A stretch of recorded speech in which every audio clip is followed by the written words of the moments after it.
¿Saben ese momento en que despiertas sin saber si estás vivo o muerto? Yo tuve ese momento, y lo que escuché en ese hospital cambió absolutamente todo. Me llamo Elena Márquez, tengo 68 años. Durante 4 décadas construí un imperio farmacéutico desde cero. 3 farmacias prósperas que generaban millones al año. Crié sola a mi hijo después de que mi esposo muriera. Le di todo: educación, oportunidades, amor incondicional. Y cuando decidí retirarme hace 8 años, le entregué las llaves del reino. Pensé que estaba asegurando el futuro de mi familia. Lo que realmente hice fue firmar mi propia sentencia de muerte social. El accidente fue rápido. Cruzaba la avenida principal cuando un coche saltó el semáforo. Recuerdo el impacto, el vidrio estrellándose, mi cuerpo volando contra el asfalto ardiente. Después, solo oscuridad. Cuando volví a tener conciencia, estaba en una sala de emergencias. Luces blancas cegadoras, olor a desinfectante quemando mi nariz, voces hablando en términos médicos que no podía procesar. Mi cuerpo ardía en lugares que ni sabía que existían. Sentí algo tibio escurriendo por mi sien. Sangre, comprendí después. Traumatismo craneal severo. Escuché a una voz masculina decir: hemorragia interna. Necesitamos operar ahora. Fue entonces cuando vi al doctor Roberto Campos por primera vez. Un hombre alto, de unos 50 y tantos años, cabello grisáceo bien cortado, bata impecable. Pero lo que me impactó fueron sus ojos, ojos que realmente te veían como persona completa, no solo como un expediente médico más. Señora Elena, voy a llamar a su contacto de emergencia, dijo, sosteniendo mi mano con firmeza. Va a estar bien. Intenté responder, pero mi boca no obedecía. Mi cabeza palpitaba con un dolor que nunca había experimentado. Solo logré hacer un movimiento vago con los dedos. Andrés, mi hijo, él vendría, por supuesto que vendría. El doctor Campos salió de la sala. Me quedé allí flotando entre la conciencia y el vacío, escuchando el pitido constante de los monitores. Cada segundo parecía una eternidad, y entonces, incluso con el dolor consumiéndome, algo extraño sucedió. Mi audición se volvió absurdamente aguda, como si mi cuerpo, sabiendo que estaba al límite, quisiera darme una última oportunidad de entender el mundo a mi alrededor. Fue cuando escuché la voz del médico en el pasillo, alta y clara. Hola, Andrés. Soy el doctor Roberto Campos del Hospital Central. Estoy con su madre, Elena Márquez. Ha sufrido un accidente grave. Una pausa. Señor, tiene traumatismo craneal y hemorragia interna. Necesita cirugía de emergencia en los próximos 20 minutos o... Bueno, no puedo garantizar que sobreviva. Mi corazón se disparó. Incluso débil, incluso rota, sentí una punzada de esperanza. Andrés iba a dejarlo todo, iba a correr hasta aquí. Era mi hijo, mi único hijo, el bebé que acuné, el hombre que crié con todo mi amor. Y entonces escuché la respuesta que destrozó algo en mi interior que ningún accidente de coche jamás podría haber roto. Doctor, mire. La voz de Andrés sonó amortiguada, distante, pero cada palabra entró en mi alma como esquirlas de vidrio. Estoy en el cumpleaños de mi suegra ahora mismo. Es una fiesta muy importante. Si mi madre muere, avíseme después, ¿de acuerdo? Entonces veré qué hago. Silencio. Un silencio tan pesado que parecía succionar el aire de la sala. Quise gritar, quise levantarme de esa camilla y correr, pero mi cuerpo estaba atrapado. Solo mis lágrimas se movían, escurriendo calientes por las sienes, mezclándose con la sangre. El doctor Campos volvió a la sala. Nuestras miradas se cruzaron. Él sabía que había escuchado. Lo veía en mis lágrimas silenciosas, en el dolor que ningún medicamento podría curar. «Elena», dijo bajito, apretando mi mano nuevamente, «vamos a operarla. No voy a dejar que pase nada. ¿Confía en mí?», parpadeé una vez. era todo lo que podía hacer. Y antes de llevarme al quirófano, mientras la anestesia comenzaba a arrastrarme hacia la oscuridad nuevamente, escuché la voz del doctor Campos susurrar algo que en ese momento no tuvo ningún sentido. Respire, Elena. Su hijo no sabe quién es usted realmente. Quizás sea hora de que lo descubra. Después de eso, solo recuerdo la nada, el vacío, y despertar horas después con la certeza de que mi vida nunca volvería a ser la misma. Cuando desperté de la cirugía, lo primero que sentí fue sed, una sed absurda, como si mi cuerpo hubiera atravesado un desierto. Lo segundo fue dolor, un dolor sordo, profundo que pulsaba desde mi cráneo hasta la punta de los dedos. Pero lo tercero fue diferente, fue rabia, una rabia fría, calculada, del tipo que no explota sino que arde despacio, transformándolo todo en cenizas.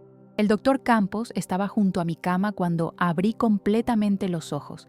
Sonrió, pero era una sonrisa cargada de algo que aún no podía descifrar. ¿Compasión? ¿Complicidad? No lo sé. Solo sé que en ese momento él parecía ser la única persona en el mundo que realmente se preocupaba si vivía o moría. «Bienvenida de regreso, guerrera», dijo, ajustando el suero en mi brazo. «La cirugía fue exitosa. Usted es fuerte, Elena. Más fuerte de lo que imagina». Intenté hablar, pero mi garganta estaba demasiado seca. Él me dio agua, sorbo por sorbo, con una paciencia que me recordó tiempos que prefería olvidar. Tiempos en que yo cuidaba de otros, tiempos en que yo era alguien. «Mi hijo», logré susurrar, aunque ya sabía la respuesta. «No vino», respondió el médico directamente, sin rodeos. «Pero usted no lo necesita ahora. Se necesita a sí misma». Cerré los ojos. Las lágrimas vinieron, pero esta vez no eran de tristeza. Eran de reconocimiento, como si mi cuerpo estuviera llorando por una versión de mí que había enterrado hace años. ¿Saben qué? Hay algo que nadie te cuenta sobre envejecer. No es el cuerpo lo que envejece primero, es la forma en que otros comienzan a verte. Dejas de ser una persona completa y te conviertes solo en una función. Madre, abuela, vieja, como si todo lo que fuiste antes ya no importara. Pero yo no siempre fui solo la madre de Andrés.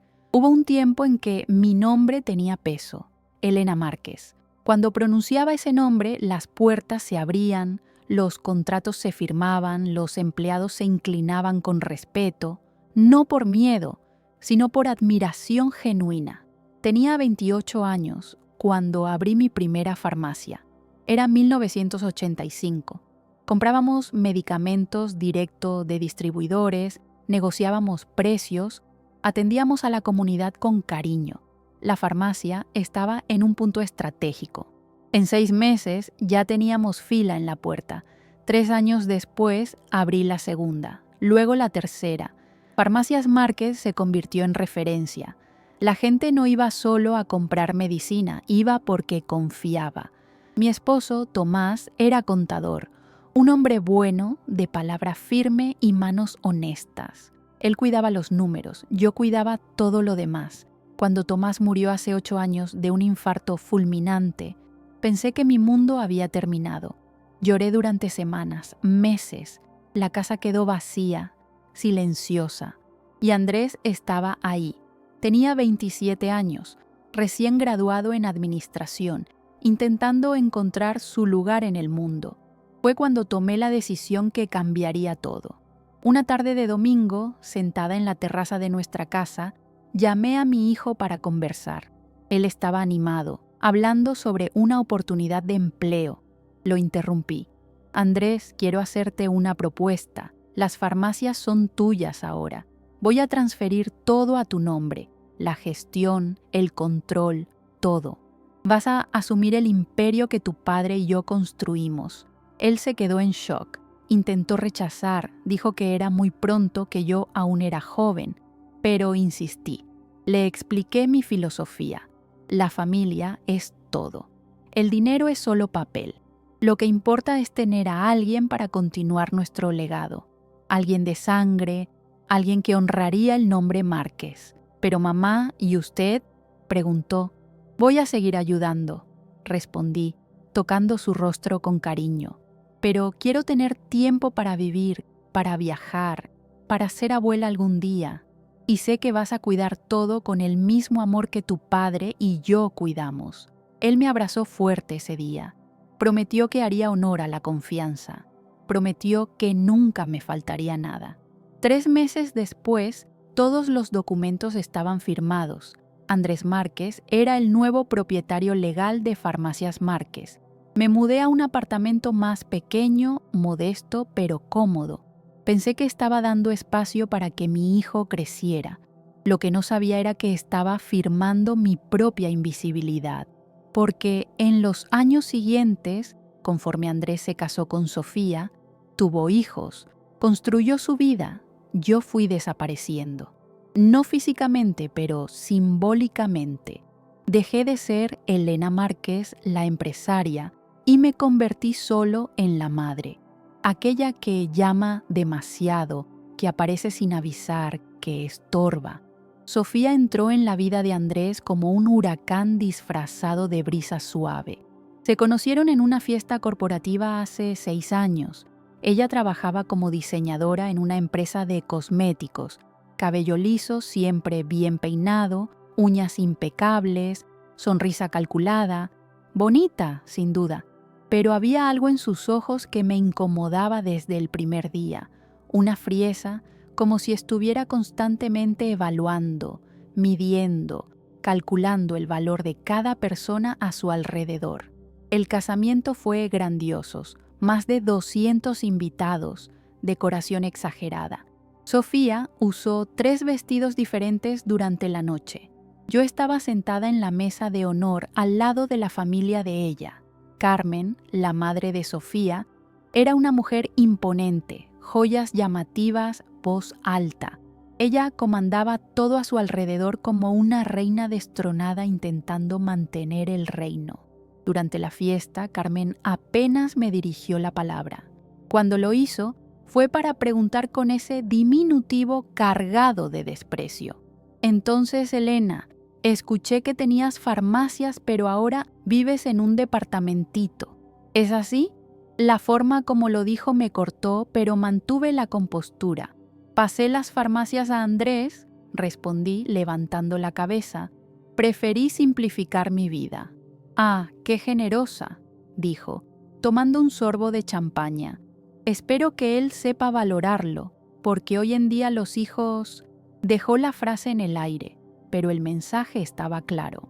Yo era una tonta por haber entregado mi patrimonio, y tal vez tenía razón. Después del matrimonio, los cambios fueron rápidos.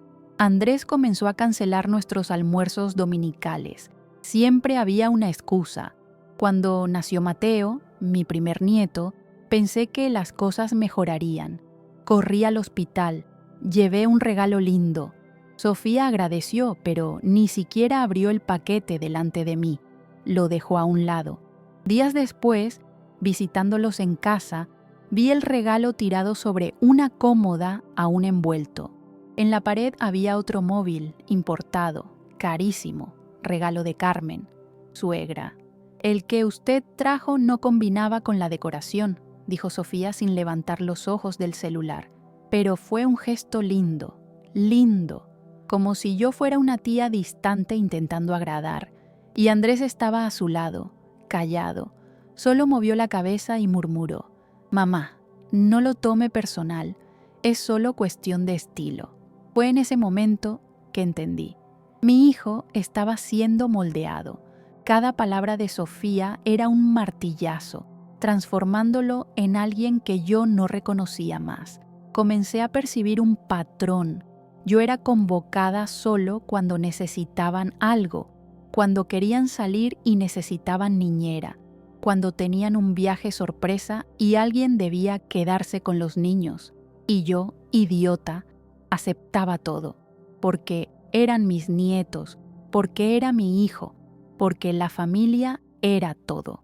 Hasta el día en que escuché la conversación, Estaba en casa de ellos cuidando a los niños. Los pequeños dormían. Sofía estaba en el cuarto al teléfono, puerta entreabierta. Ella no sabía que yo estaba en el pasillo. «Relájate, mamá», decía con esa voz dulce que usaba para manipular. «Elena no tiene más nada.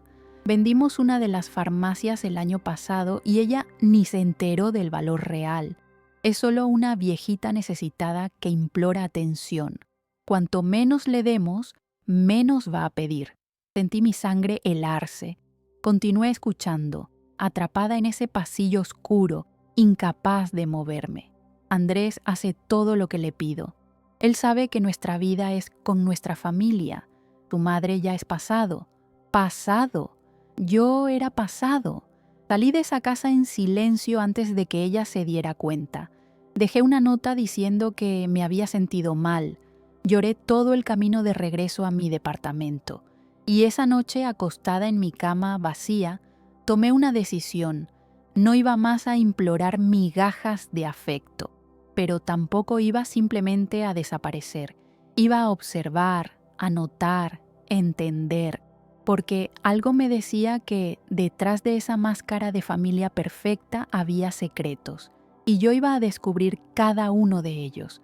La invitación nunca llegó, y eso debería haberme dolido menos de lo que dolió. Era el cumpleaños de 65 años de Carmen, la fiesta del siglo, según escuché que Sofía comentaba en una llamada telefónica. Buffet de lujo, banda en vivo, decoración temática en tonos rosa y plata, 150 invitados confirmados. Yo no estaba en la lista. «Suegra, es que el espacio es muy limitado, ¿sabe?», explicó Sofía cuando, con una punzada de coraje, pregunté si habría fiesta. Solo familia cercana y amigos íntimos de mi madre. Nada personal. 150 personas. Pero yo no era lo suficientemente cercana. Andrés ni siquiera mencionó el asunto. Ni para disculparse, ni para inventar una mentira mejor. Simplemente silencio, como si yo no mereciera ni la consideración de una explicación decente. Lo que más dolió fue el regalo. Una semana antes de la fiesta, Andrés pasó por mi departamento para recoger unos documentos antiguos de las farmacias. Siempre había documentos para firmar, papeleo que yo apenas entendía, pero que él decía ser procedimiento estándar. Mientras revolvía un cajón, comentó displicente: «Mamá, voy a regalarle un crucero a Carmen, 10 días en el Caribe, paquete completo». Sofía dice que ella siempre soñó con conocer las islas. Mi corazón se apretó. «¿Un crucero?», repetí intentando mantener la voz firme. «Son 28.000 euros, pero vale la pena. Carmen hace mucho por nosotros que, ¿sabe? Cuida de los niños, ayuda a Sofía con todo. Es justo retribuir. 28.000 euros». Me quedé en silencio procesando aquello, porque 3 meses antes, en mi cumpleaños número 68, Andrés había aparecido aquí con una torta de supermercado, de esas de 35 euros con crema artificial y fresas mustias, y se quedó exactamente 17 minutos. Cronometré. 17 minutos. Sofía ni siquiera vino. Dijo que tenía migraña. Los niños ni sabían que era mi cumpleaños. 17 minutos. 35 euros. Mientras Carmen recibiría 28.000 euros y 10 días de lujo en el Caribe. «Eso es muy generoso», logré decir, la voz fallando. «Sofía fue quien eligió», respondió él, sin percibir la amargura en mi tono. «Ella es buena para estas cosas, muy atenta. Atenta». Claro, la fiesta sucedió un sábado. Yo lo sabía porque Sofía publicó todo en redes sociales. Cada momento, cada detalle, cada maldito segundo de esa celebración. Me quedé en casa, acostada en el sofá, deslizando la pantalla del celular como quien pincha una herida abierta. Vi las fotos. Carmen con un vestido de fiesta bordado, sonrisa radiante, tiara brillante en la cabeza como si fuera realeza.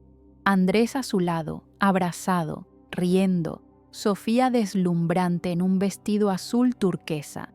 Los niños disfrazados de príncipe y princesa, cargando un cartel que decía Abuela Perfecta. Abuela Perfecta. Yo también era abuela, pero aparentemente no de la categoría perfecta, era de la categoría conveniente. Deslicé hasta el final de las publicaciones y apagué el celular. Me quedé mirando el techo de mi departamento, un techo simple, blanco, con una mancha de humedad en la esquina que nunca me molesté en arreglar. 3 horas después, mi celular vibró. Un mensaje de Andrés. Mamá, necesito un tiempo. Sofía cree que usted está muy dependiente emocionalmente de mí. No lo tome personal, pero es mejor que demos un espacio por ahora. ¿Ves? Leí ese mensaje 3 veces. Dependiente. Yo que construí un imperio sola. Yo que crié un hijo mientras dirigía 3 farmacias. Yo que sobreviví a la muerte de mi esposo sin desmoronarme. Yo era la dependiente. No respondí. ¿Qué podría decir? Implorar atención, gritar que era injusto, llorar diciendo que me sentía descartada. Nada de eso serviría, porque la verdad es que para ellos yo ya no importaba. Esa noche no logré dormir.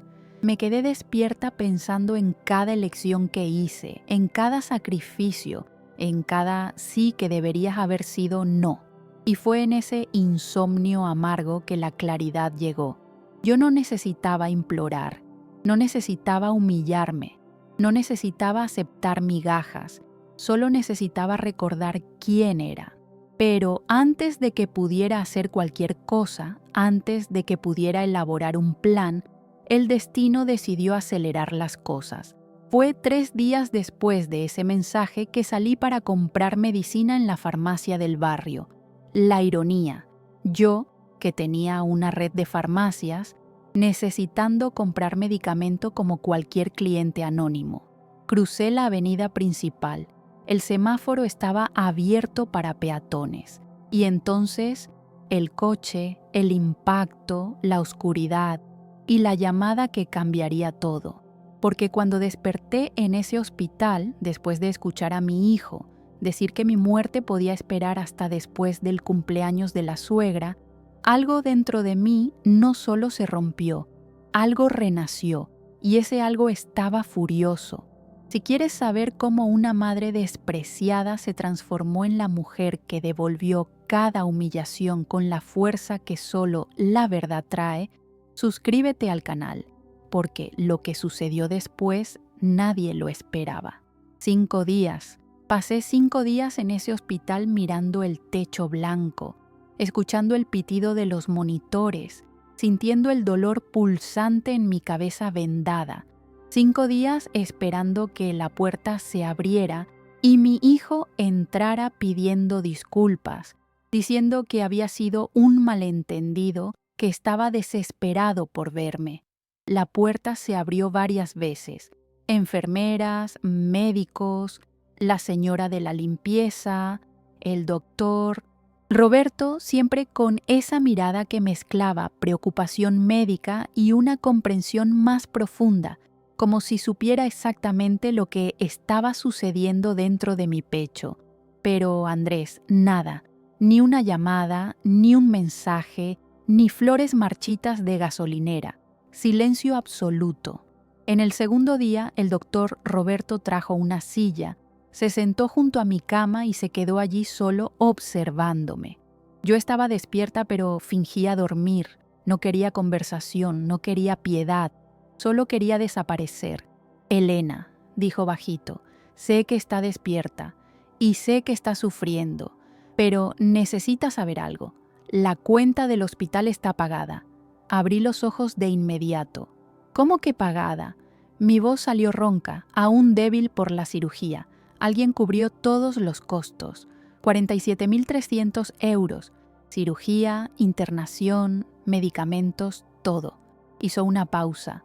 Y no fue su hijo. Mi corazón se disparó. ¿Quién fue? No puedo revelar. La persona pidió anonimato. Sonrió levemente. Pero puedo decir que hay gente que se preocupa por usted, Elena. Personas que ven su valor incluso cuando usted cree que no tiene más ninguno. Lágrimas escurrieron por mi rostro. no de tristeza, de confusión, de alivio extraño, de vergüenza por estar recibiendo caridad cuando años atrás yo era quien ayudaba a otros.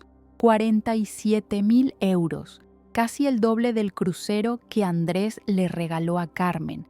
Y alguien que ni siquiera sabía quién era, pagó eso por mí, mientras mi propio hijo no movió un dedo. En el cuarto día, una enfermera entró con un pequeño jarrón de violetas moradas, flores simples, delicadas, con una tarjeta. La tormenta pasa, la raíz permanece. Mejórate. Sin firma. Sostuve esa tarjeta como si fuera un salvavidas. Leí y releí las palabras hasta memorizarlas. La raíz permanece. Yo aún tenía raíces, aunque nadie más las viera. Fue en el quinto día que él apareció. Yo estaba sentada en la cama, ya logrando comer sola una sopa aguada de vegetales que el hospital servía, cuando escuché voces en el pasillo. Una de ellas reconocí inmediatamente. Mi estómago se revolvió. Andrés entró vistiendo una camisa social azul clara bien planchada, pantalón de mezclilla oscuro, zapatos limpios. Tenía la apariencia de quien venía de un almuerzo de negocios, no de una visita a una madre accidentada. Y detrás de él, sosteniendo su bolso caro de cuero beige, venía Sofía, embarazada. Tenía una pancita saliente, tal vez de 4 meses. Usaba un vestido rodado estampado, sandalias de tacón, cabello suelto, y esa sonrisa, esa maldita sonrisa educada que no llegaba a los ojos. «Mamá». Andrés se acercó, pero sin prisa, sin desesperación, como si estuviera cumpliendo una obligación social. «¿Cómo está?». Lo miré. Al hijo que cargué en el vientre, al hombre que juré proteger con mi vida, y no sentí nada, absolutamente nada. «Viva», respondí, la voz seca. Qué susto, ¿no? Él jaló una silla, pero no se sentó. Se quedó allí de pie, incómodo. Me enteré del accidente solo el domingo. Sofía vio una notificación extraña en el celular. Mentira. Él lo sabía desde el día del accidente. El doctor Roberto había llamado. Yo escuché todo. Sofía se acercó tocando la pancita levemente. «Suegra, qué situación, ¿no? Menos mal que está bien». Miró alrededor, evaluando el cuarto. Hospital público es tan básico, pero al menos la atendieron rápido. Básico. Como si yo no mereciera cosa mejor. El médico me llamó, continuó Andrés, pasando la mano por el cabello en un gesto nervoso que conocía desde que era niño. «Pero mamá, usted sabe cómo fue. Era el cumpleaños de Carmen. No daba para salir en medio de la fiesta. Iba a ser una falta de respeto enorme». Él dijo eso mirándome a los ojos sin vacilar. Falta de respeto salir de la fiesta, pero dejarme muriendo en un hospital no lo era. «Entiendo», dije. Y mi voz estaba tan tranquila que hasta me asusté. Sabía que iba a entender, sonrió aliviado. «Sofía dijo que usted siempre fue comprensiva». Sofía asintió con la cabeza, tocando levemente su hombro. Un gesto posesivo, territorial. «Y suegra, tenemos una novedad», apuntó a la pancita. «Estoy embarazada de nuevo. Otro niño. Vamos a llamarlo Lucas». «Felicidades», respondí. Nada más. El silencio se volvió extraño. Andrés cambió de pie inquieto. Sofía revisó el celular. «Bueno, mamá, solo pasamos para ver cómo estaba. Necesitamos irnos». Miró a la nuera, que ya estaba de espaldas, caminando hacia la puerta. «Sofía tiene consulta prenatal en media hora». «Claro», dije, «vayan». Él dudó. Por un segundo vi algo en su rostro. Culpa, remordimiento o apenas incomodidad por no saber qué decir. «Volveremos otro día», murmuró. No volvió. Después de que salieron, me quedé allí sola nuevamente. Pero algo había cambiado. Ya no era tristeza lo que sentía. Era claridad, fría, cortante. Tomé mi celular. Llamé a un número que no marcaba hace años. «Doctor Mauricio Vargas, soy Elena Márquez. Necesito programar una reunión urgente. Es sobre las farmacias y sobre mi hijo». Colgué. Respiré profundo. El doctor Roberto entró poco después. trayendo los papeles del alta médica. ¿Lista para ir a casa?, preguntó. «Lista para comenzar de nuevo», respondí. Él entendió. No sé cómo, pero entendió. Y cuando salí de ese hospital, vendada, adolorida, pero de pie, sabía exactamente lo que necesitaba hacer. No iba más a llorar, no iba más a implorar. Iba a investigar, iba a descubrir, iba a actuar. Porque si mi hijo pensaba que yo era apenas una vieja inofensiva, estaba a punto de tener la mayor sorpresa de su vida. La primera cosa que hice cuando llegué a casa fue tomar un baño largo, caliente, que lavara no solo el olor del hospital, sino también la ingenuidad que cargaba desde hace años. Me quedé bajo la ducha hasta que el agua se enfrió. Me sequé despacio, mirando mi reflejo en el espejo empañado. El vendaje aún cubría parte de mi cabeza. Moretones morados bajaban por mi cuello. Parecía una sobreviviente de guerra. Y tal vez era exactamente eso. Me vestí con ropa cómoda. Preparé un té de manzanilla, de esos que mi madre hacía cuando yo era niña, diciendo que calmaba los nervios y aclaraba la mente. Me senté en la mesita de la cocina y abrí mi laptop. Comencé a buscar. Dr. Mauricio Vargas, abogado tributarista que trabajó con Tomás años atrás. Un hombre serio, discreto, competente. Si alguien podría ayudarme a entender qué estaba sucediendo con las farmacias, era él. Llamé nuevamente al día siguiente. Agendé para el martes siguiente. Él ni cuestionó. Apenas dijo: «Estaré esperando, Elena, y trae todos los documentos que tengas». Durante los días que antecedieron a la reunión, revolví cada cajón de mi departamento. Encontré contratos antiguos, extractos bancarios guardados, papeles que había firmado sin leer bien porque confiaba en Andrés, porque él sabía lo que estaba haciendo. ¡Qué idiota fui! En una carpeta empolvada encontré la escritura original de la transferencia de las farmacias. Leí cada línea, cada cláusula, cada detalle, que en la época pareció apenas burocracia aburrida. Y fue allí, escondido en medio de términos jurídicos, que encontré la primera pepita de oro. La transferencia que hice no era total. Tomás, mi difunto esposo, había sido más inteligente de lo que imaginaba. Él creó una holding, Márquez Participaciones Leda, y dividió la propiedad de las farmacias en cuotas. Cuando firmé los papeles para Andrés, transferí apenas 49% de gestión operacional. El control accionario de 51% permanecía conmigo en la holding. Había olvidado completamente eso. Mi corazón latió más fuerte. Yo aún era dueña, yo aún tenía poder. Pero, ¿por qué Andrés nunca mencionó esto? ¿Por qué actuaba como dueño absoluto? La respuesta vino el martes en la oficina del Dr. Mauricio. La oficina quedaba en un edificio comercial del centro, 10º piso, sala amplia con vista para la ciudad, muebles de caoba, estantes llenas de códigos y procesos, olor a café fresco. Él me recibió con un abrazo cuidadoso, respetando mis heridas aún visibles. «Elena, lamento mucho lo que sucedió», dijo, señalando una butaca cómoda, «pero me alegra que me haya buscado». Coloqué los documentos sobre la mesa. Él tomó los anteojos de lectura. Comenzó a examinar todo con atención meticulosa. Mientras leía, su rostro iba cambiando. Las cejas se fruncieron. La boca se volvió una línea fina. Suspiró pesado algunas veces. Después de 40 minutos en silencio, se quitó los anteojos y me miró con una expresión que mezclaba rabia y pena. «Elena, necesito autorización para hacer una auditoría completa en las farmacias, porque por lo que estoy viendo aquí hay algo muy equivocado». «¿Qué?». Mi voz tembló. «Mire, estos extractos que trajo son de 4 años atrás. Necesito los actuales.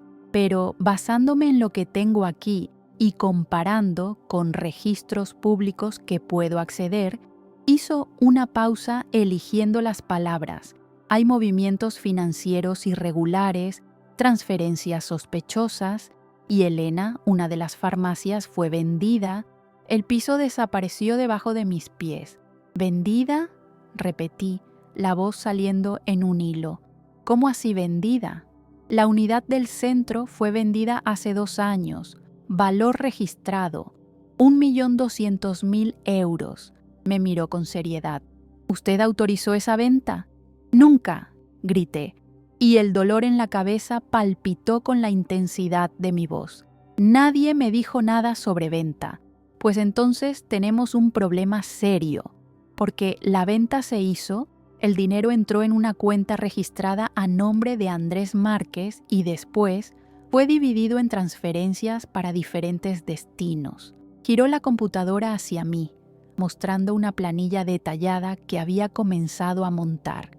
Mis ojos corrieron por los números. 300.000 euros para una cuenta conjunta de Andrés y Sofía, 250.000 para una inmobiliaria, compra de inmueble en Marbella, 120.000 para una concesionaria, coche importado, 80.000 en inversiones registradas a nombre de Carmen Ruiz. Carmen, la suegra. Él invirtió el dinero de mis farmacias a nombre de la madre de la esposa. Hay más, continuó el doctor Mauricio, haciendo clic en otra pestaña. En los últimos 4 años hubo desvío sistemático de lucros. Las farmacias generan en promedio 120.000 euros mensuales de lucro líquido.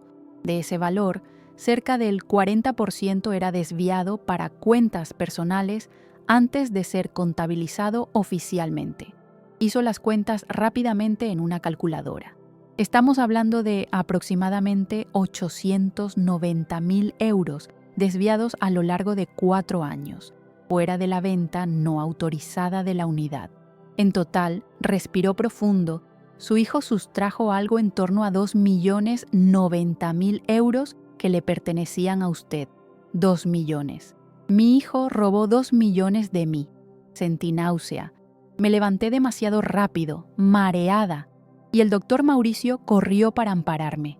Trajo agua. Me senté nuevamente, temblando. ¿Cómo? ¿Cómo logró hacer esto sin que yo supiera? Pregunté ahogada. Porque usted confió y porque él legalmente tenía poder para gestión, solo que usó ese poder de forma criminal. El abogado se sentó en la punta de la mesa frente a mí. Elena, esto no es error de gestión, esto es apropiación indebida, es crimen. ¿Qué hago?, susurré, perdida. Primero, reunimos todas las pruebas. Voy a contratar una auditoría independiente, solicitar extractos bancarios completos, rastrear cada centavo. Segundo, bloqueamos legalmente cualquier nuevo movimiento de él en las empresas. Tercero, vaciló.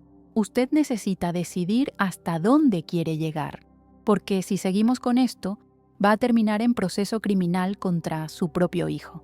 Cerré los ojos, respiré profundo. La imagen de Andrés niño pasó por mi cabeza. El niñito que sostenía mi mano, que pedía colo, que decía «te amo, mamá», antes de dormir. Pero ese niño ya no existía. Quiero todas las pruebas, respondí abriendo los ojos. Y quiero mis derechos de vuelta, todos. El doctor Mauricio asintió. Entonces vamos a comenzar. Pero Elena, prepárese. Cuando él descubra que usted sabe, va a reaccionar, y probablemente no va a ser bonito. Que reaccione, dije, sintiendo algo crecer dentro de mí, algo que no sentía hace años, rabia, fuerza, determinación. Él tuvo la chance de tratarme con respeto, tuvo la chance de ser honesto, tuvo la chance de estar a mi lado cuando casi muero. Me levanté, tomé mi bolso, ahora es mi turno, y él va a descubrir que la viejita dependiente que pensaba que yo era nunca existió. Salí de esa oficina diferente de cuando entré. Aún dolía, aún sangraba por dentro. Pero ahora, por primera vez en años, tenía un propósito. No era venganza, era justicia. Y justicia, aprendería, tiene un sabor mucho más amargo que cualquier traición. 2 semanas después de la reunión con el doctor Mauricio, ya tenía un plan. No era un plan de venganza explícita, de esos que ves en películas donde la protagonista grita verdades y humilla públicamente a los villanos. No. Mi plan era más silencioso, más quirúrgico, porque aprendí que quien grita pierde la razón, pero quien observa conquista el poder. La auditoría estaba en marcha. El doctor Mauricio contrató una empresa especializada, sigilosa, que revisaba cada documento, cada transacción, cada mentira registrada en papel. Mientras tanto, yo necesitaba actuar como si nada hubiera cambiado, como si aún fuera la viejita ingenua y herida. Y fue ahí que tuve una idea. Si Andrés y Sofía me trataban como una tonta, ¿por qué no usar eso a mi favor? Llamé al doctor Roberto. Sí, el médico que me operó. Nos volvimos amigos improbables después de aquellos días en el hospital. Él me visitó 2 veces en casa, siempre trayendo algún libro o té diferente, conversando sobre todo menos sobre mi hijo. Él entendía. Roberto, necesito un favor extraño, dije al teléfono, sintiendo un frío en la barriga. ¿Extraño cómo?, preguntó curioso. Necesito que me ayudes a fingir que estoy peor de lo que estoy. Hubo una pausa. Después una risa baja. Elena Márquez está planeando algo, ¿no es cierto? Estoy haciendo justicia. Corregí. ¿Me vas a ayudar o no? Cuenta conmigo. 2 días después, el doctor Roberto emitió un informe médico detallado. En él constaba que yo estaba con declive cognitivo leve, señales de confusión postraumática y necesidad de acompañamiento neurológico urgente. Nada de eso era verdad. Mi cabeza estaba más lúcida que nunca, pero en el papel yo parecía frágil, vulnerable, perfecta para ser manipulada. Dejé ese informe accidentalmente sobre la mesa de la sala cuando Andrés pasó aquí para recoger más documentos. Siempre documentos. Siempre papeles que yo firmaba sin cuestionar. Esta vez firmé todo, pero fotografié cada página antes. Él vio el informe, lo tomó, leyó y vi sus ojos brillar. «Mamá, ¿está bien?», preguntó fingiendo preocupación. «Ah, hijo, ando tan confusa últimamente», respondí, forzando mi voz a temblar. «Olvido cosas. El otro día fui al mercado y no recordaba el camino de regreso. Mentira». Pero él creyó. Claro que creyó. Esa noche Sofía llamó. Cosa rarísima. «Suegra, Andrés me contó sobre el informe médico». Qué situación difícil, ¿no? La voz de ella goteaba falsa preocupación. «Usted está sola en ese departamento. ¿Será que no sería mejor pensar en, no sé, una casa de reposo? Lugar con cuidadores, personas de su edad. Casa de reposo».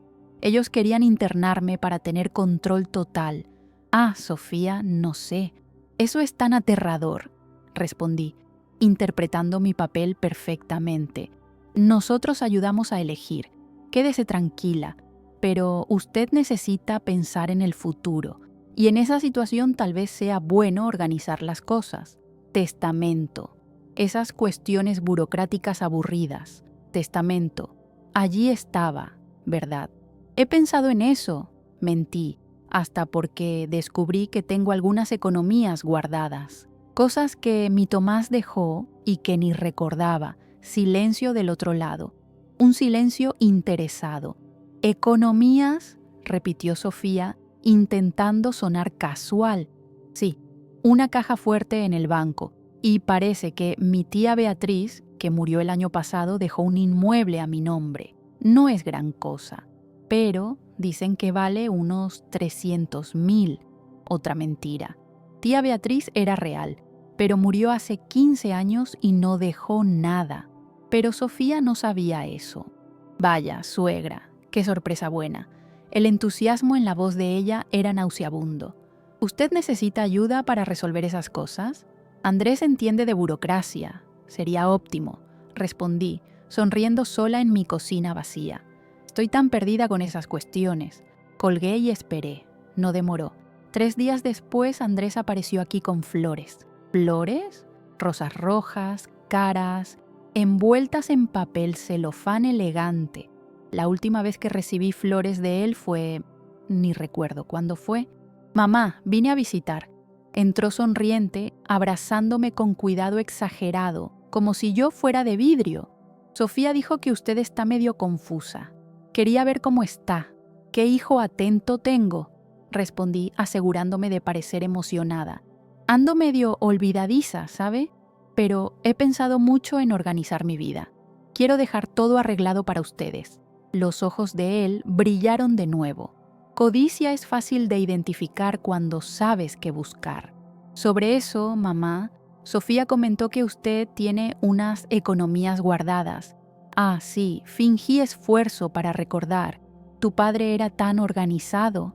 Dejó una caja fuerte en el banco. Nunca la abrí y parece que está ese inmueble de la tía Beatriz también.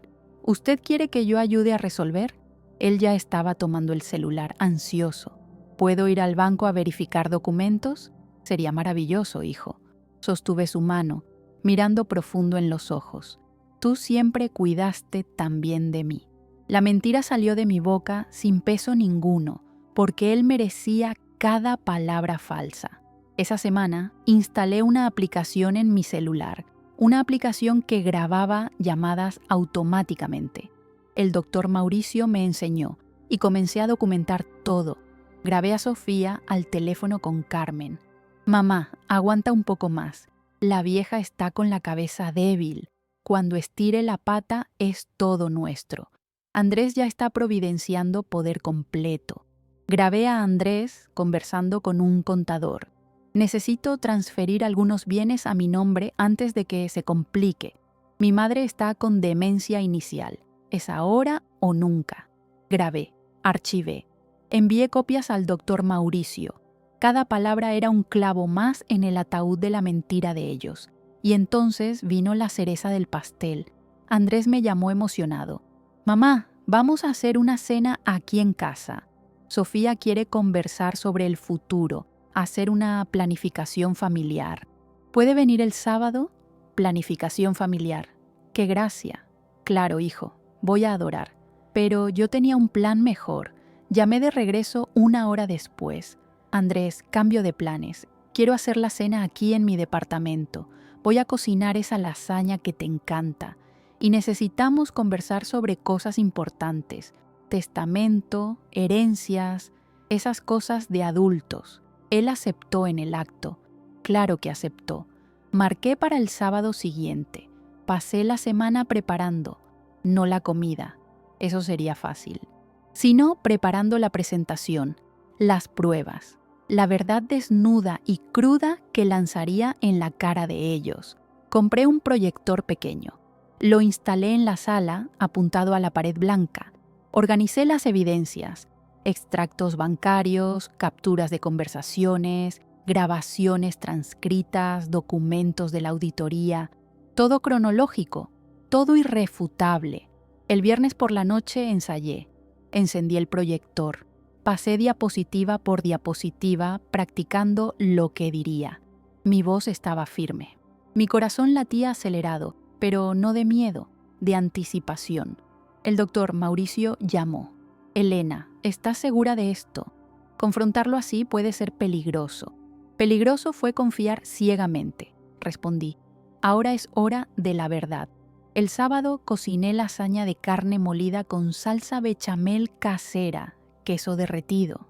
El plato favorito de Andrés desde niño. Arreglé la mesa con esmero.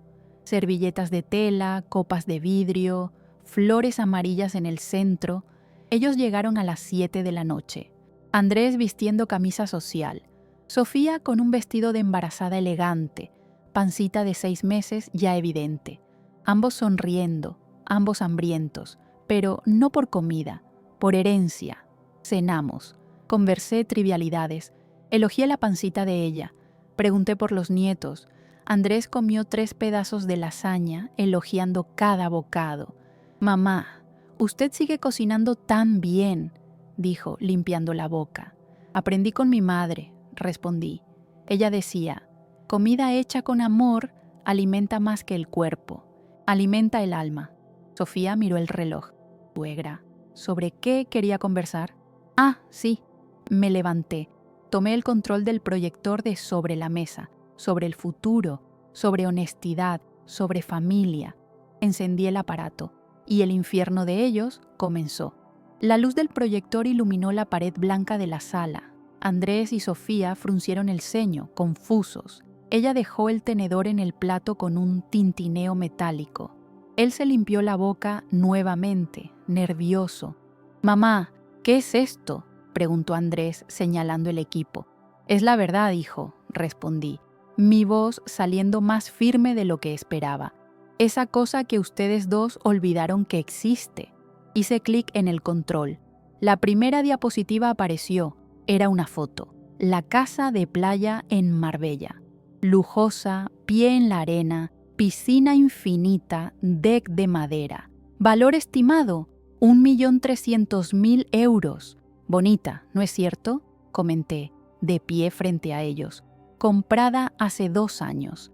Registro a nombre de Andrés Márquez y Sofía Almeida Márquez. Forma de pago. A vista 250.000 euros de entrada. El resto financiado. Sofía comenzó a revolver en su bolso, inquieta. Andrés tragó seco. «Mamá, yo iba a contarle sobre la casa». «¿Ibas?», interrumpí, haciendo clic para la siguiente diapositiva. «¿Cuándo?». «Cuando yo muriera». La segunda diapositiva mostraba un extracto bancario. Transferencia de 250.000 euros de la cuenta de Farmacia Márquez Centro hacia la cuenta personal de Andrés. Fecha: marzo de 2022. Ese dinero vino de la venta de la farmacia del centro, expliqué, caminando lentamente alrededor de la mesa. La farmacia que construí desde cero, que atendió a miles de personas, que tenía el nombre de nuestra familia en la fachada. «Mamá, déjame explicar». Andrés se levantó, extendiendo la mano. «Siéntate». Mi voz cortó el aire como cuchilla. Él se sentó. Hice clic de nuevo. Ahora era una planilla detallada. Movimientos financieros de los últimos 4 años. Desvíos mensuales. Valores destacados en rojo. 890.000 euros. Leí en voz alta. Desviados sistemáticamente de los lucros de las farmacias a lo largo de 4 años. 40% de cada mes, desapareciendo antes incluso de ser contabilizado oficialmente. Sofía finalmente habló, la voz aguda intentando sonar inocente. «Suegra, esos son gastos operacionales, costos de...». «Cállate». La miré con una frialdad que hizo sus palabras morir en la garganta. «No me insultes fingiendo que soy tonta». Hice clic nuevamente. La imagen de un coche SUV importado, negro, reluciente, 120.000 euros, Range Rover, comprado a nombre de Sofía Almeida Márquez. Me volví hacia ella. «Regalo de cumpleaños, ¿no fue? Tu marido es tan generoso con el dinero que roba de la madre». La palabra roba resonó en la sala como un disparo. Andrés golpeó la mano en la mesa, levantándose de nuevo. «No fue robo. Yo administro las farmacias. Tengo derecho». «Derecho», mi voz subió. «Derecho. Tienes derecho a vender patrimonio sin autorización, a desviar lucros, a mentir». Hice clic con más fuerza. La siguiente diapositiva los escaló. Era una captura de conversación de WhatsApp entre Sofía y Carmen. Sofía: «Mamá, Elena está con la cabeza débil. Médico confirmó. Es cuestión de tiempo». Carmen: «¿Y el dinero? ¿Estás segura de que tiene más guardado?». Sofía: «Andrés está investigando, pero si tiene, va a ser nuestro. Ella no dura mucho». El silencio que siguió fue ensordecedor. Sofía se puso blanca, literalmente. Todo el color desapareció de su rostro. Abrió la boca, pero ningún sonido salió. «¿Continúo?», pregunté, sosteniendo el control como si fuera un arma. «Porque tengo más, mucho más». Hice clic. Otra captura. Andrés y el contador. Andrés: «Necesito poder total de ella». «¿Cómo hago?». Contador: «Con dictamen médico de incapacidad. Es tranquilo. Juez aprueba rápido». Andrés: «Ella no está tan mal, pero da para forzar un poco el informe, ¿no?». Andrés se levantó de nuevo, esta vez tambaleando. Mamá, eso está fuera de contexto. Yo no quise decir... ¿No quisiste decir qué? Grité, y mi voz hizo eco por las paredes. ¿Que estabas planeando declararme loca para robar el resto de lo que quedó? Lágrimas bajaban por mi rostro ahora, no de tristeza, de rabia pura. ¿Tú? Apunté hacia él.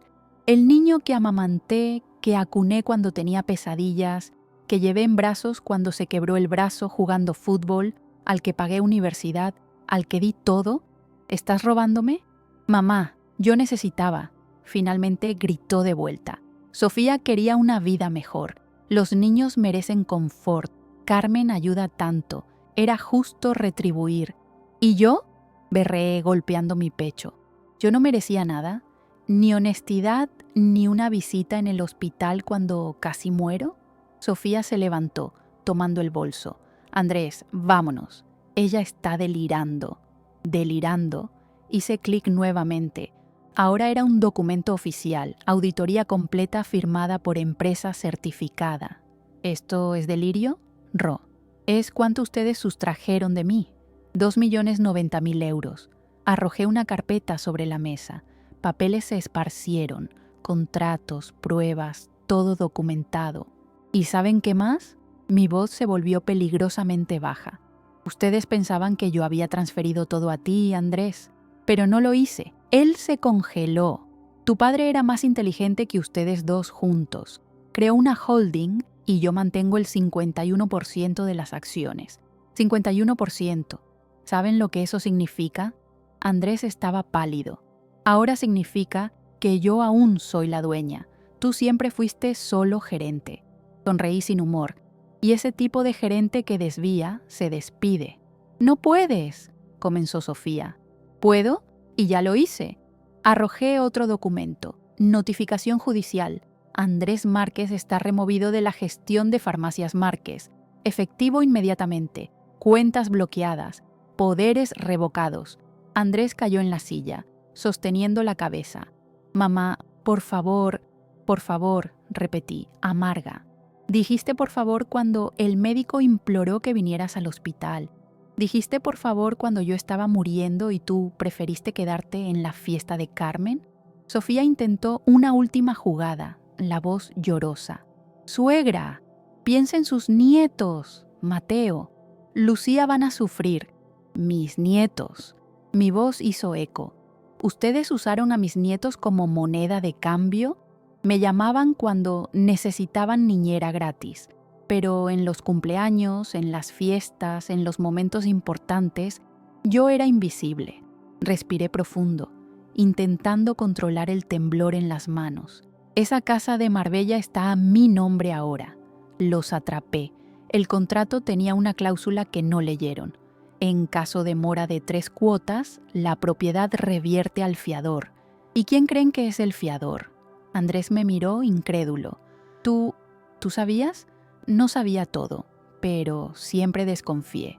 Cerré los ojos, volviendo a ese día en el hospital, y cuando decidí investigar descubrí que mi hijo no era apenas ingrato, era criminal. Arrojé un último papel, proceso por apropiación indebida ya protocolizado. Ustedes tienen 2 opciones.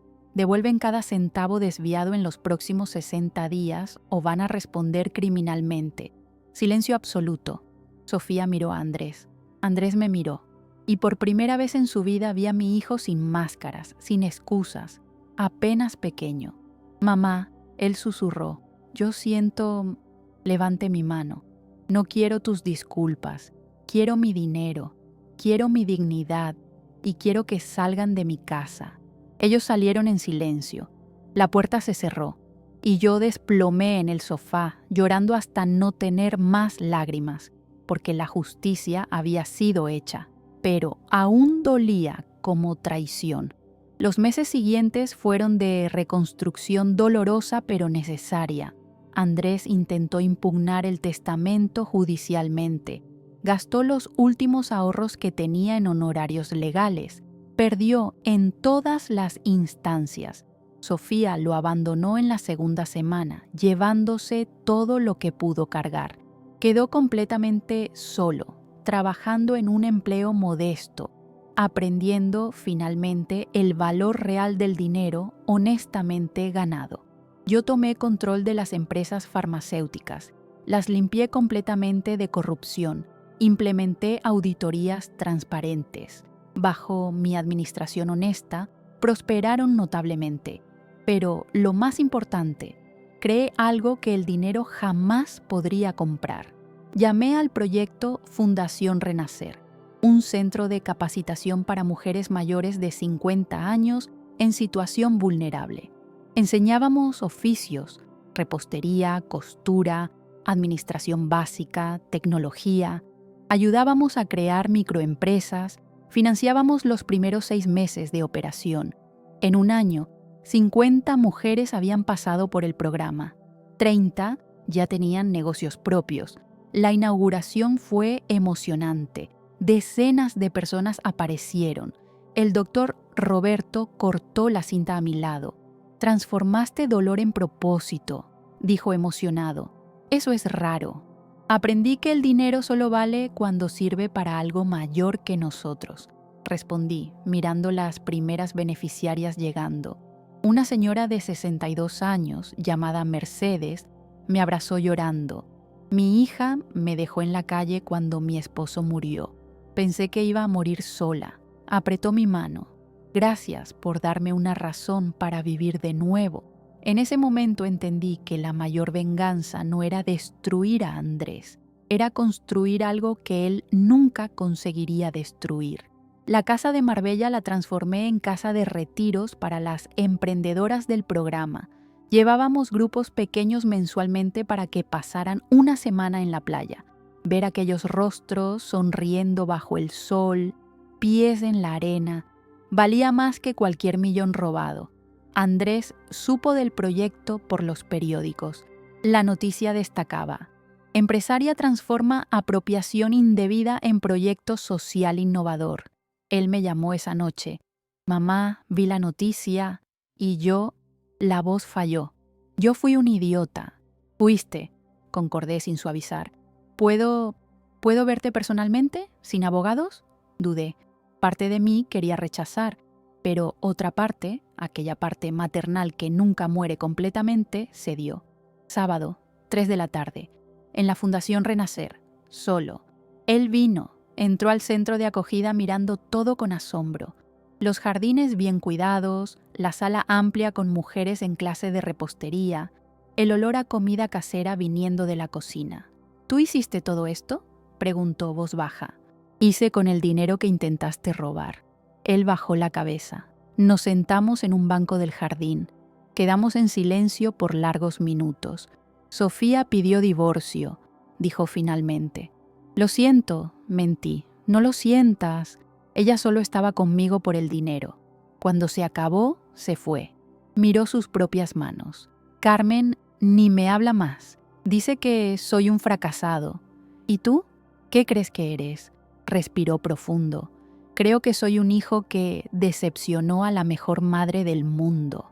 Lágrimas escurrieron por mi rostro, pero no eran de perdón. Todavía no. «Me lastimaste, Andrés, de una forma que no sé si cicatriza». «Lo sé, y voy a pasar el resto de mi vida intentando compensar». Lo miré. Arrugas que no existían antes, cabellos blancos surgiendo. El niño había muerto. En su lugar, un hombre quebrado. «No quiero compensación», dije. «Quiero que seas mejor para ti, para tus hijos». Él asintió, llorando. Nos levantamos. Intentó abrazarme. Dejé, pero fue breve. Aún dolía demasiado. «¿Puedo ayudar aquí?», preguntó. «¿En el proyecto? ¿De alguna forma?». Me sorprendió. «Puedes, pero como voluntario, sin salario, sin créditos. Acepto». Y fue así, lentamente, que la cura comenzó. No fue perdón completo, no fue olvido, pero fue recomienzo. Andrés comenzó despacio. Miércoles y sábados aparecía en la fundación a las 9 de la mañana. Ayudaba en la cocina, organizaba materiales, conversaba con las beneficiarias. Al principio yo apenas lograba mirarlo. Cada vez que veía su rostro, recordaba la frase que cambió todo: «Si ella muere, avíseme después». Pero algo comenzó a cambiar cuando vi a doña Mercedes, con su pequeño negocio de pasteles ya establecido, abrazándolo agradecida. «Usted me ayudó a calcular mis costos correctamente», decía ella. «Ahora estoy teniendo lucro de verdad». Vi a mi hijo sonreír, no aquella sonrisa arrogante de antes, una sonrisa genuina, humilde, y por primera vez en meses sentí algo ablandarse en mi pecho. El doctor, Roberto, que visitaba el proyecto semanalmente, me llevó aparte. «Él está intentando», dijo, observando a Andrés por la ventana. «Intentar no borra lo que hizo», respondí, amarga. «No borra», concordó, «pero impide que se repita». Me miró con aquella sabiduría tranquila. «Elena, puedes elegir vivir eternamente en el dolor o permitir que haya espacio para cambio. No estoy diciendo que perdones, solo que observes». Entonces observé.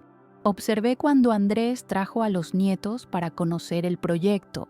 Mateo y Lucía corrieron por los jardines, abrazaron a las señoras, distribuyeron dibujos que hicieron en la escuela, y vi a mi hijo explicándoles: «La abuela Elena creó este lugar porque cree que toda persona merece respeto, no importa la edad. Para eso servimos, para cuidar unos de otros». Mateo me abrazó después y dijo: «Abuela, tú eres como una superheroína, ¿no?». Lucía completó: «Mamá dijo que eras mala, pero papá dijo que fue él quien fue malo, y que tú estás enseñando a todos a ser buenos de nuevo». Aquello me partió y me curó al mismo tiempo. 3 meses después, durante una tormenta violenta que inundó parte de la fundación, Andrés se quedó toda la noche ayudando a remover agua, proteger las aulas, confortar a las beneficiarias asustadas. A las 4 de la mañana, lo encontré sentado en la cocina, empapado, exhausto. Me senté frente a él, coloqué una taza de té caliente en sus manos. «Gracias», dije simplemente. Él levantó los ojos rojos de cansancio y lágrimas contenidas. «Mamá, yo no sé cómo pedir perdón por algo que no tiene perdón». «Entonces no pidas», respondí. «Muestra. Es lo que estoy intentando». Lo sé, por primera vez en meses toqué su mano. Breve, pero la toqué. Y estoy viendo. Fue un comienzo minúsculo, frágil, pero real. En diciembre organizamos la primera cena de Navidad de la Fundación Renacer. Mesa enorme, decoración simple pero cuidadosa, comida abundante. Convidamos a las beneficiarias, sus familias cuando tenían, voluntarios, funcionarios. Andrés vino con Mateo, Lucía y por primera vez con Lucas en brazos. El bebé tenía 4 meses, cachetes rechonchos, cabello oscuro. «Sofía autorizó solo por hoy», explicó, «pero pensé que era importante que conociera a la abuela. Sostuve a mi nieto por primera vez. Él me miró con aquellos ojos curiosos. Después sonrió. Una sonrisa sin dientes, pura. Lloré. «Hola, Lucas», susurré. «Tu abuela te ama. Incluso sin conocerte, siempre te amé». Andrés se alejó, dejándome tener aquel momento. Durante la cena, doña Mercedes levantó la copa de jugo de uva y brindó. Por Elena, la mujer que nos recordó que la edad no es fin, es recomienzo. Todos repitieron. Levanté mi copa emocionada, mirando alrededor, aquellas personas, aquel lugar, aquel propósito. Sí, había perdido dinero, había perdido la ilusión de familia perfecta. Tenía cicatrices que nunca cerrarían completamente, pero gané algo mayor. Me gané a mí misma de vuelta. Y cuando la noche terminó, cuando todos se fueron y me quedé sola en la terraza de la fundación, mirando las estrellas, sentí algo que no esperaba. Gratitud. Gratitud por el dolor que me enseñó límites. Gratitud por la traición que me mostró fuerza. Gratitud por el accidente que me despertó para la vida. Porque la verdad es esta. A veces necesitamos casi morir para finalmente comenzar a vivir. Y yo estaba finalmente, verdaderamente viva. Hoy, a mis 69 años, me levanto cada mañana con propósito. Dirijo empresas exitosas, empoderamos a 100 mujeres anualmente, viajo frecuentemente, tomo mis propias decisiones. Descubrí que nunca es demasiado tarde para florecer. El doctor Roberto y yo, algunas historias son demasiado lindas para ser apresuradas. Estamos escribiendo la nuestra con la calma de quien sabe que lo mejor de la vida no tiene prisa. Andrés continúa su jornada. Devolvió todo el dinero en 18 meses vendiendo todo lo que poseía. Ahora trabaja honestamente en la fundación como coordinador administrativo con salario justo. No somos lo que éramos antes, nunca seremos, pero estamos construyendo algo nuevo, algo más honesto. Sofía cambió de verdad. Trabaja con mujeres en situación de violencia doméstica. Está resignificando su propia historia. No somos amigas, pero nos respetamos, y eso basta. Si llegaste hasta aquí, si escuchaste mi historia completa, quiero dejarte con una única reflexión. No importa cuántas veces te abandonaron, no importa cuántas veces te hicieron sentir pequeño, invisible, descartable, tú aún tienes valor, tú aún tienes propósito, y mientras haya vida en ti, hay poder de transformación. No dejes que el dolor te defina, úsalo como combustible. No implores por respeto, impónelo a través de tu dignidad. Y nunca, nunca aceptes menos de lo que mereces solo porque tienes miedo de quedarte solo, porque solo es diferente de solitario, solo puede ser liberador. Y a veces necesitamos perdernos de todos para finalmente encontrarnos. Deja tu comentario aquí abajo. Cuéntame de dónde estás viendo esto, qué más te impactó. ¿Ya pasaste por algo parecido? Y si conoces a alguien que necesita escuchar este mensaje, una madre, una abuela, una amiga que se está sintiendo invisible, comparte esta historia, porque a veces una historia puede cambiar una vida. Suscríbete al canal para continuar acompañando historias reales de superación, de recomienzos, de personas que transformaron dolor en propósito. Y recuerda, tu historia no terminó, apenas está comenzando. Un abrazo fuerte de quien renació de las cenizas.